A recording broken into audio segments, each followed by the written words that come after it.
السلام علیکم ورحمۃ اللہ وبرکاتہ۔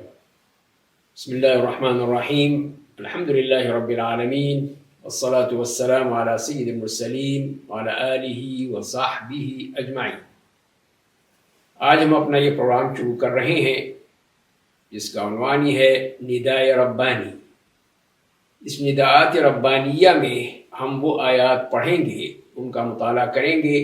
جو قرآن کریم میں یا ایھا الذین آمنوا سے شروع ہوتی ہیں، اور اس میں اللہ تعالیٰ ایمان والوں سے مخاطب ہوتے ہیں، ان سے ان کو حکم دیتے ہیں یا کسی چیز سے منع کرتے ہیں۔ تو ایک ایمان والے کے لیے یہی بہت بڑی سعادت ہے کہ اللہ تعالیٰ اس کو پکار رہے ہیں، اس کو بلا رہے ہیں، تو اس کا فرض یہی ہے کہ وہ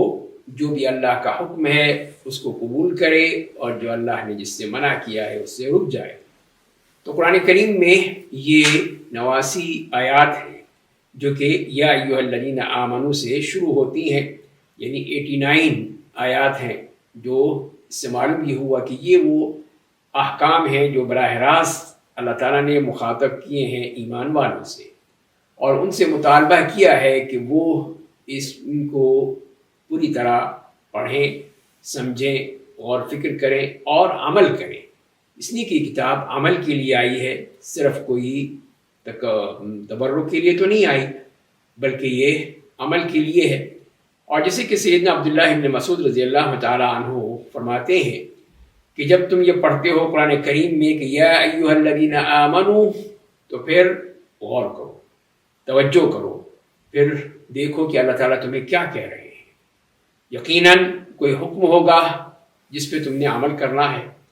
کوئی کسی چیز سے اللہ نے روکا ہوگا جس سے تم نے رک جانا ہے۔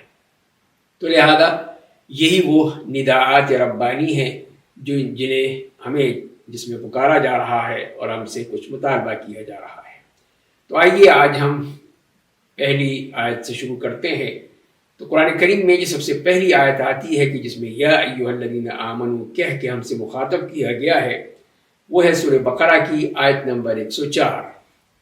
جس میں فرمایا بعد اعوذ باللہ من الشیطان الرجیم یا ایھا الذین آمنوا لا تقولوا راعنا وقولوا انظرنا واسمعوا وللکافرین عذاب علیم۔ کہ ارشاد باری تعالیٰ ہے کہ اے ایمان والو، اے وہ لوگو جو ایمان لائے ہو، راعنا مت کہو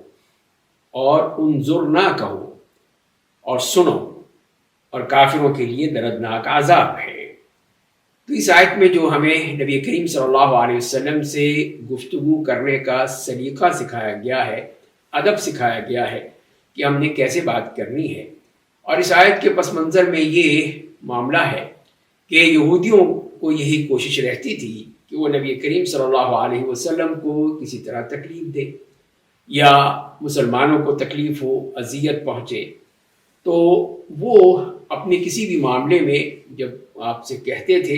تو کہتے تھے کہ راعنا اگر ہم مراعات سے کہیں، عربی میں اس کا مطلب یہی ہے کہ کسی چیز کی بہت ہی اہتمام کرنا، اس کی حفاظت کرنا، یعنی کہ ہمارے حال پہ کی رعایت کیجئے، ہماری بھی بات سن لیجئے، لیکن وہ راعنا کو ذرا لوچدار کر کے کہتے تھے کہ راعینا، تو اس میں ایک تو مفہوم یہ بن جاتا ہے کہ راعینا ہمارا چرواہا، اور ایک پھر راعینا سے ایک اور جو لفظ ہے رعونت کا، جسے ہم اردو میں بھی استعمال کرتے ہیں، جس میں ایک طرح سے جہالت ہے، احمقانہ پن ہے، اور ایک غرور و تکبر کی بات ہے، اس کو رعونت کہتے ہیں ہم لوگ۔ تو رعونت سے بھی ہوگا تب بھی وہ بہت ہی یعنی سوء ادب ہے نبی کریم صلی اللہ علیہ وسلم کے حوالے سے، تو ایسا نہیں کہنا چاہیے۔ اور اگر وہ راعینا کہیں کہ ہمارا چرواہا کے طور پر کہیں تو یہ بھی بہت بری بات ہے، بہت ہی انتہائی سوء ادب ہے اور انتہائی بدتمیزی ہے جو کہ وہ کیا کرتے تھے۔ تو اللہ تعالیٰ نے پھر اس بات کو کہ یہ مسلمان بھی یہ کہیں تو ان کو بھی موقع مل جائے گا کہ وہ بھی کہیں گے کہ جب مسلمان کہتے ہیں تو ہم بھی کہیں، تو اس کے بجائے پھر دوسرا لفظ استعمال کر دیا اور یہ کہہ دیا کہ وَقُولُوا انظُرْنَا، کہ یوں کہو کہ ہمیں بھی مہلت دے دیجئے، ہمیں بھی ذرا سن لیجئے، ہمیں اور ہمارا بھی خیال کر لیجئے۔ اس طرح کے مفہوم اس میں پیدا ہوتا ہے، اور اس میں پھر وہ جو انہوں نے اس میں کچھ اور مفہوم شامل کرنے کی کوشش کی تھی وہ نہیں ہوتے، تو لہذا پھر یہ لفظ کہا گیا کہ وقولوا انظرنا، کہ یہ کہو، اس سے پھر وہ اس میں کوئی گڑبڑ نہیں کر سکیں گے یہودی، اور تم لوگ بھی اس سے بچ جاؤ گے، اور پھر سنو بات کو جو رسول اللہ کہتے ہیں۔ اور کافروں کے لیے تو دردناک عذاب ہے جو کہ نبی کریم صلی اللہ علیہ وسلم کو اذیت دینا چاہتے ہیں، آپ کے ساتھ بدتمیزی کرنا چاہتے ہیں، اور سوء ادب کے ساتھ، اچھے ادب کے بجائے، اچھے اخلاق کے بجائے وہ اس قسم کی بات کہتے ہیں۔ تو لہذا اس سے پھر ہمیں یہی سمجھنا چاہیے اس آیت سے جو ہمیں باتیں ملی ہیں، پہلی بات یہی ہے کہ نبی کریم صلی اللہ علیہ وسلم کے ساتھ جو الفاظ استعمال کیے جائیں گے وہ انتہائی ادب کے ہونے چاہیے، بہترین الفاظ ہونے چاہیے، اس میں کسی قسم کی کوئی بھی سوء ادب ہو یا آپ کی شان کے مطابق نہ ہو وہ الفاظ نہیں استعمال کرنے چاہیے۔ ہمیں اس کے سختی سے منع کیا گیا، جیسے کہ یہودی کیا کرتے تھے، یہ ان کا تو طریقہ ہے کافروں کا، مشرکین کا، کہ وہ نبی کریم صلی اللہ علیہ وسلم کے بارے میں ضرور ایسی کوئی بات کہیں گے کہ جس سے ہمیں بھی تکلیف ہو اور پھر نبی کریم صلی اللہ علیہ وسلم کے ساتھ گستاخی کا معاملہ بھی ہو۔ تو جو بھی ایسی بات کہتا ہے وہ کفر تک پہنچ جاتی ہے بات، اگر جان بوجھ کے کرتا ہے تو واقعی وہ کافر ہے۔ تو اسی لیے پھر ہمیں نبی کریم صلی اللہ علیہ وسلم کے ساتھ ادب کرنا ہے، اور ادب جو اخلاق اور ادب وہی ہے کہ حتیٰ کہ الفاظ میں بھی ہمیں اسی ادب کا خیال رکھنا ہے، کسی طرح اس میں کوئی کمی نہیں کرنا چاہیے۔ اور دوسری بات یہ ہے کہ یہ اخلاق فاضلہ جو ہے یہ ایمان کی علامت ہے، کہ ایمان والے جو ہیں ان کے اخلاق بہت ہی بلند ہوتے ہیں، بہت ہی بہترین اخلاق ہوتے ہیں، کوئی برے آداب نہیں ہوتے۔ یہ تو یہودیوں کا معاملہ تھا، اسی لیے انہوں نے اس قسم کی بدتمیزی کی، لیکن مسلمان سے کبھی یہ تصور کیا ہی نہیں جا سکتا کہ وہ اپنے سے بڑوں کا، اپنے اساتذہ ہیں، اپنے والدین ہیں اور دوسرے لوگ ہیں، ان کے ساتھ کوئی بدتمیزی کا معاملہ کرے۔ تو یہ اخلاق فاضلہ یہ ایمان کی علامت ہے۔ اور تیسری بات یہ ہے کہ ایمان کا تقاضا ہی یہی ہے کہ وہ اچھے اخلاق ہوں، اور ادب سے بات کی جائے، اچھے انداز سے بات کی جائے، دھیمے انداز میں ہو، چیخ چلا کے آواز کو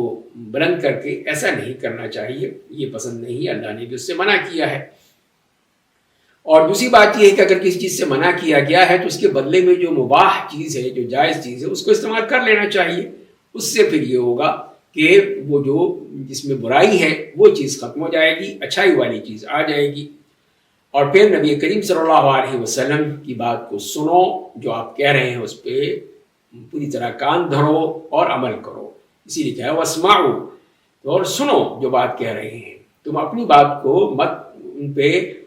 پوری طرح مرنے کی کوشش کرو، بلکہ ان کی بات کو سنو اچھی طرح۔ اور یہ بتا دیا کہ کافروں کے اعمال سے بچو۔ یہ کافر جو ہیں یہ چاہتے ہی یہی ہیں کہ نبی کریم صلی اللہ علیہ وسلم کو تکلیف ہو، دکھ ہو، اور مسلمانوں کو اس کا احساس ہو۔ ظاہر ان کی غیرت اس معاملے میں برداشت نہیں کرے گی، اور ہو سکتا ہے کہ وہ اس کو کوئی بدلہ لینے کی کوشش کریں۔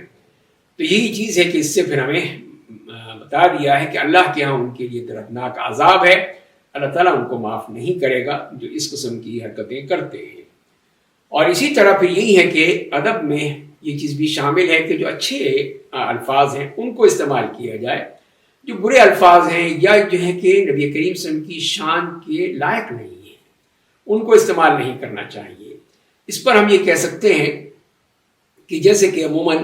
نبی کریم صلی اللہ علیہ وسلم کے لیے بھی اور اللہ تعالیٰ کے لیے بھی عشق کا لفظ استعمال کیا جاتا ہے کہ مجھے اللہ سے عشق ہے، مجھے نبی کریم صلی اللہ علیہ وسلم سے عشق ہے، میں عاشق رسول ہوں۔ تو یہ تو قرآن نے استعمال نہیں کیا، نہ نبی کریم صلی اللہ علیہ وسلم کے لیے کسی بھی صحابی نے استعمال کیا، نہ نبی کریم صلی اللہ علیہ وسلم نے۔ اس کے بجائے محبت کا لفظ ہے، حب کا لفظ ہے، المرء مع من احب، کہ جو جس سے محبت کرتا ہے اس کے ساتھ اس کا حشر ہوگا۔ تو یہ محبت کا لفظ آیا ہے۔ قرآن نے بھی یہ کہا کہ قل ان کنتم تحبون اللہ فاتبعونی یحببکم اللہ، کہ آپ کہہ دیجئے اگر تم اللہ سے محبت کرتے ہو تو میری اتباع کرو، اللہ تم سے محبت کرے گا۔ تو لہذا سے معلوم یہی ہوا کہ اصل لفظ جو ہے وہ محبت کا ہے، وہ ہے۔ اور دوسرا لفظ جو استعمال کیا گیا ہے وہ ہے خلیل کے معنی میں، اور خلہ جو ہے وہ محبت سے بھی ایک اونچا درجہ ہے، وہ استعمال کیا۔ اور وہ اس لیے کہ جہاں خلیل ہوگا وہی خلیل ہوگا، اس کے ساتھ کوئی دوسرا نہیں ہوگا۔ اسی لیے پھر اللہ تعالیٰ نے اپنے لیے جو خلیل بنائے وہ خلیل الرحمن ابراہیم علیہ السلام کو بنائے، اور پھر نبی کریم صلی اللہ علیہ وسلم بھی اللہ کے خلیل تھے۔ تو خلیل جو ہے وہ ہے جو جس کا معنی اور درجہ اس سے بھی بلند ہے، محبت سے بھی بڑھ کر ہے۔